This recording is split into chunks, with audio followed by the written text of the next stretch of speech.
जय जगन्नाथ जय माँ। आज नवरात्रिर षष्ठ दिन। आज दिनटी माँ कात्यायनी को समर्पित। माँ को पूजा करने द्वारा देवगुरु बृहस्पति प्रसन्न होइथांती ओ कन्या मानंकु भल घर ओ भल बर मिलता है बोली विश्वास अछि।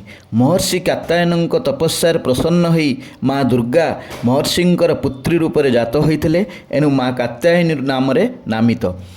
माँ अष्टमी ओ नवमी तिथि कात्यायन ऋषि द्वारा पूजा पाई। दशमी तिथि महिषासुर को बद्ध करी सृष्टि को रक्षा करते। द्वापर जुगरे ब्रजरे गोपी माने माँ कात्यायनी को पूजा करुले श्रीकृष्ण को पति रूप में पाइबापी। माँकर सिंहवाहिनी बेश चतुर्भुजा और प्रधान अस्त्र रूपे खड्ग धारण करिथांती। माँ कृपारु अर्थ काम मोक्ष और चतुर्भोग फल प्राप्त होता है। माँ अशेष कल्याणकारी।